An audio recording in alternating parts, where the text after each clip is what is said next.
দেখেন জামাতের রাজনীতিরা আমার জীবনে প্রথম ভোট দিচ্ছি, এখানে কর্নেল ফেরদৌস আছে, অনেক অফিসার আছি আমরা। কারণ আমরা 54 বছর দেখছি যাদের ভোট দিচ্ছি এদের কোনো অবদান নাই কোনো বিপ্লবে, না 71, না এই জুলাই আগস্ট বা 75। আমরা এবার চাই সুন্দর মুখ, যে নেতৃত্ব আমার দেশটাকে কাঙ্ক্ষিত জায়গায় নিতে পারবে, যার মধ্যে ভারতীয় আধিপত্য চেতনাটা নাই, আধিপত্য মুক্ত বাংলাদেশ করার চেতনা নাই, তাদেরকে আমরা চাই না। আমরা এই পুরনো ন্যারেটিভ শুনতে চাই না। আমার কষ্ট লাগে, শহীদ জিয়া খালেদা জিয়াকে খুব পছন্দ করতাম, আমি ওখানে ঢুকেও ছিলাম, কিন্তু আমি কাঙ্ক্ষিত লক্ষ্যে পৌঁছতে পারি নাই। আমার হতাশা নিয়ে থাকতে হয়। আমি যদি ভারতের বিপক্ষে কথা বলতে না পারি, আপনাকে আমরা ভোট দিব না, পরিষ্কার। গুম খুন থেকে যত অন্যায় আচরণ হয়েছে জনগণের প্রতি, এর বিচার করতে হবে। স্পষ্ট ভাষা আমরা পাই নাই। আমরা 75-এর বিপ্লবকে স্বীকৃতি দিতে পারি নাই। 75-এর বিপ্লবের জন্য আজকে আমরা এই জায়গায় আছি। হাসিনা বলেন, খালেদা বলেন, এদেরকে আমরা সম্মান দেয় নাই, এই দায় বিএনপির। ওনারা ক্ষমা করতে পারতেন। কোনো হত্যা ভালো না, কিন্তু অনেক হত্যা আমাদের উপকার করে, আমার স্বীকৃতি দেয়, অধিকার দেয়। 75-এর 15ই আগস্ট এমনটাই ছিল। আমরা এসেছি জনগণকে সচেতন করতে। আপনার ভোট আপনার দিবেন, ভালো মানুষকে দিবেন, যেন এবার আমরা বাটপাটদের দিতে চাই না। দেখেন, আপনি ঋণ খেলাপি দ্বৈত নাগরিকদের নির্বাচিত করছেন, আমরা এখানে আর যেতে পারবো না। আমার লজ্জা লাগে, কষ্ট হয়।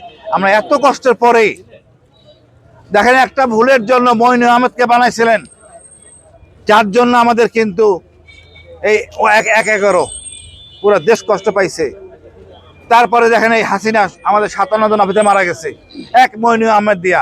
কেন এই স্বজনপ্রীতি করছেন? আমরা এগুলি আর কোনো বাটপারি কথা শুনবো না। যার মেধা হবে তাকে স্বীকৃতি, কে কোন পর্যায়ে যাবেন। আজকে এই পুরানো ক্যাসাল নিয়ে আসছে, নতুন কোনো বয়ান আমরা শুনতেছি না। আমার কথা হলো, গরিবকে খালি আমরা ওই দান দিব না, গরিবকে উন্নত করব। পশ্চিমা বিশ্ব দেখেন, ওখানে যে ট্যাক্সি চালায়, রিক্সা ড্রাইভার, ঘরে কাজ করে, তার একটা ফ্ল্যাট বাড়ি সে থাকে, সম্মানের সহিত থাকে, তার প্রতিবেশী ভালো থাকে। আমার দেশে কেন আমরা করতে পারলাম না এত বছর? কেন ফুটপাতে থাকবে, বস্তিতে থাকবে জনগণ? কেন একটা ভালোবাসা সে পাবে না? সে তো আমার সাহায্য করে, আর সে ভালো থাকলে আমি ভালো থাকবো। আমরা চাই ইনসাফের বাংলাদেশ। এই জন্য আমরা রাজপথে এসেছি, জনগণের সাথে কথা বলার জন্য। আচ্ছা, রাজাকার অর্থ কি স্বেচ্ছাসেবক? জামাত ইসলাম কি কোনো দল বাহিনী পালতো? কোনোদিন কোনো দল বাহিনী পারে নাই। ওরা পাকিস্তানি পালছে, পাকিস্তানি বেতন দিছে। শেখ হাসিনা স্বামী অজিত সাহেব বিজ্ঞানী, উনি তো সরকারি বেতন নিছেন। বহু লোক আছেন পাকিস্তানি আর্মি বেতন নিছেন। ইভেন বুদ্ধিজীবীরা 14 আগস্ট পর্যন্ত পাকিস্তানের বেতন নিছেন। আমাদের মিথ্যা ন্যারেটিভ শেখানো হয়েছে, মিথ্যা গল্প বলানো হয়েছে, এই সব ভারতের ন্যারেটিভ। এগুলো আমরা শুনতে চাই না। কর্মে কে থাকবেন তাকে দেখেন, কর্মে যে ভালো কাজ করবে তাকে দেখবো। আমি ইতিহাস টানাটানি করবো না, আমাদের সামনে আগাইতে হবে। এটা 18 কোটির দেশ, এখানে ফাইললেমি করার কায়দা নাই।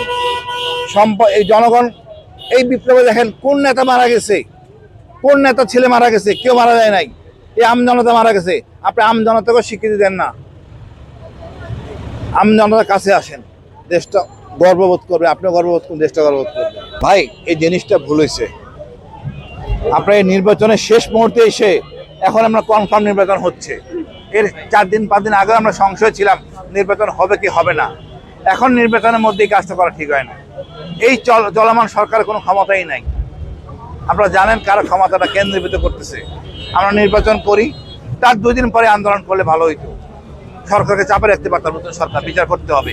আমরা তা করি নাই, আমরা ভুল করে ফেলছি। ভাই, আমরা যদি চুরিটা বন্ধ করি, পাচারটা বন্ধ করি, দেখবেন টাকা রাখার জায়গা পাবেন না, পাচারটা বন্ধ যদি করি, টাকা রাখার জায়গা নেই আমাদের। আমরা কত দরকার, এই যে মনে করেন ছোট ছোট ঘর, বহুতলা বিল্ডিং মানে আধুনিক শহর করতে পারি। আপনার ভিতরে দেখবেন এই এলাকার এই বিহারি ভাইরা কত কষ্টে থাকে। এরা কিন্তু আমার কাছে আমাদের দেশে আশ্রয় নিয়েছিল, কিন্তু আমরা সম্মান দিতে পারি নাই, অনেক জুলুম করছি। এখন জুলুমের পর্ব শেষ, আমাদের হবে নতুন বাংলাদেশ। দেখেন, সেনাবাহিনীর জেনারেলরা একটু অস্বস্তিতে আছেন, কারণ আওয়ামী লীগ নাই। বাট আমাদের তৃণমূলের যারা অফিসার, কর্নেল, ব্রিগেডিয়ার, যারা ফিল্ডে কাজ করবেন, তারা কিন্তু জনগণের সাথে থাকবেন। দুষ্টামি করতে পারে গোয়েন্দারা। আমরা পরিষ্কার ভাষায় বলতে চাই, নির্বাচনের দিনে গোয়েন্দাদের কোনো কাজ নাই। রিটার্নিং অফিসার টেলিফোন করলে আমরা এটা ধরবো, সন্দেহ আছে। রিটার্নিং অফিসারের সাথে গোয়েন্দাদের কোনো যোগাযোগ থাকবে না। সেনাবাহিনী অনেক বিতর্ক করছে আওয়ামী লীগ, আর করবেন না। জনগণের ভোট যেভাবে চায়, যদি তৃতীয় লিঙ্গের কেউ হয় তাকে আমরা স্যালুট করব।